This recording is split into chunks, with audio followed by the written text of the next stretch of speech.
ඔන්න ඉතින් අද මම ඔයාලට කියලා දෙන්න සූදානම් වෙන්නේ ගෙදරදීම ඔයාගේ අතින්ම රස බිරියානි එකක් හදාගන්න අවශ්‍ය කරන බිරියානි මසාලා පවුඩර් එක කොහොමද හදාගන්නේ කියලා.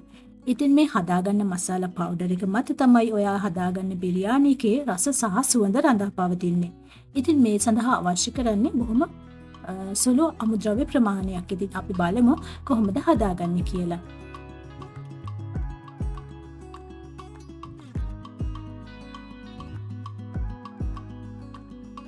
අවශ්‍ය අමුද්‍රව්‍ය සහ ඒ වගේ ප්‍රමාණයන් මම ඩිස්ක්‍රිප්ෂන් බොක්ස් එකේ දාලා තියෙනවා. ඉතින් ඔයාට පුළුවන් එතනින් රෙසිපි එක අරගන්න. ඉතින් මේ ගන්න හැම අමුද්‍රව්‍යයක්ම හොඳට සෝදලා හොඳට තදාවුවේ වේලලා තමයි මම අරන් තියෙන්නේ. ඉතින් අපි බලමු මේ සඳහා අපිට මොනවාද අවශ්‍ය වෙන්නේ කියලා.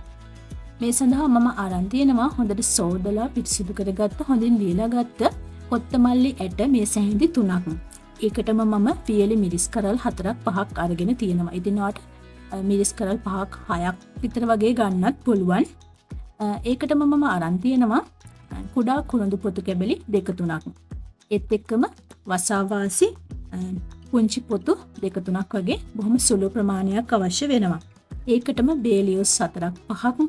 ඔයාගේ බේලියුස් ඔයා ගන්න එක ගොඩක් ලොකුයි නම් ඔයාට පුළුවන් බේලියුස් 3ක් 4ක් වගේ ගන්න. සාමාන්‍ය පොඩි ප්‍රමාණයක් නම් 5ක් විතර වගේ බේලියුස් ගන්න. ඉතින් ඒකටම මම එකතු කරනවා එනසාල්ලට 5ක් 6ක් විතර, කරම්නටි 5ක් 6ක් විතර. ඒත් එක්කම සාදික්ක ගෙඩියකින් 4න් එකක කොටසක්. කියන්නේ බොහොම පොඩි කොටසක් එකතු කරගන්නවා. ඒකටම මම ස්ටාර් අනිස් මල් දෙකක් මෙතනදී භාවිතා කරලා තියෙනවා.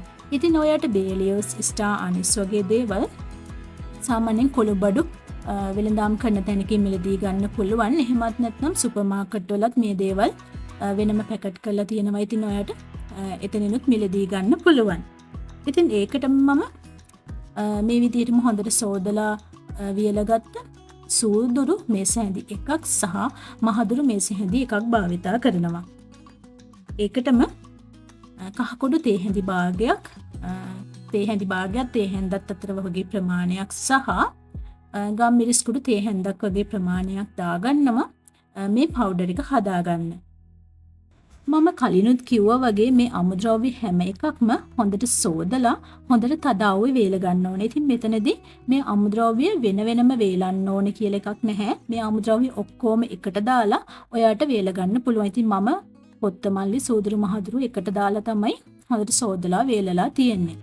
ඉතින් ඊට පස්සේ අපිට පුළුවන් අපි දැන් මේක හදන්නේ සුළු ප්‍රමාණයක් නේ. ඉතින් ඒ නිසා ඔයාට ගෙදර ග්‍රයින්ඩර් කප් එකේ ඔයා මේ පවුඩර් එක ලේසියෙන්ම හදාගන්න පුළුවන්. මෝලකට දෙන්න අවශ්‍ය නැහැ. විශාල ප්‍රමාණයක් හදන්නේ නැති නිසා. ඔයාගේ ග්‍රයින්ඩර් කප් එකෙන් මේ ටික හොඳට කුඩු කරගන්න, හොඳට පවුඩර් එකක් වෙනකන් කුඩු කරගන්න ඔයාට පුළුවන්. ඉතින් මේ පවුඩර් එක හදනකොට හොඳ සුවඳක් එනවා. ඉතින් මේ පවුඩර් එකෙන් බිරියානි එකක් කොහොමද හදාගන්නේ කියලා මම තවත් වීඩියෝ එකක් අරන් එන්නම්. ඉතින් ඔයාට මේ වීඩියෝ එක ප්‍රයෝජනවත් කියලා හිතුණා නම් ලයික් එකක් දාලා යාළුවන්ටත් බලන්න ෂෙයා කරන්න අමතක කරන්න එපා.